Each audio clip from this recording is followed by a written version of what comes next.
समस्त मिथिलावासी के हमर प्रणाम। देखियो ठंडा तो बहुत है और एहि ठंडा में जे खाना बनल बनायल आबि जायत तऽ कतेक मन खुश होइ छै ने।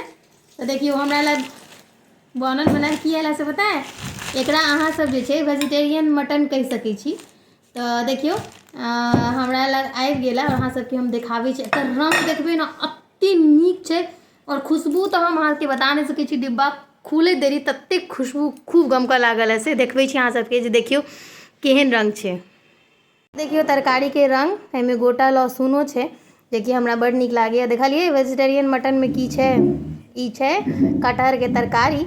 और देखऽ में जतबे अहाँ सबके रंगीन लागि रहल है ने, खाय में ओतबे ज़्यादा स्वादिष्ट बनल हेतै। कियाकि ई जे छै माताराम बना कऽ भेजलखिन है, यानी कि हमर सासू माँ राजनगरसँ।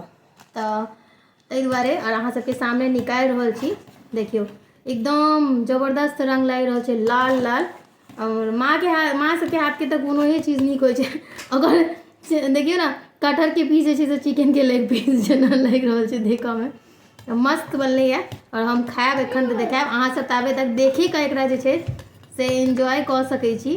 देखियो एकदम लाल लागि रहल छै, खूब नीक देखऽ में।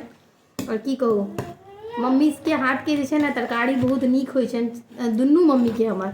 और तखन एखन तऽ माय लग में रहै छथिन तऽ हुनका हाथ के बराबर किछु ने किछु ई ओहि दिस जाइ छथिन तऽ मम्मी बना कऽ भेजिए टा दै छै। आब एतेक खुशबू आबै छै ने, ओ हम अहाँ सबके रंग तऽ मोबाइल में देखा सकै छी लेकिन खुशबू नहीं सुंघा सकै छी। जँ ओ सुंघा सकतौ ना तऽ देखतियै अहाँ सब जे कते नीक रहै छै से। तो चलू हम खाना निकालि लेलहुँ हँ अपन। अहाँ सब की खेलहुँ से कमेंट में जरूर कहब। बाय बाय। ठंडा होइ छै, हम जल्दी जल्दी खाइ छी।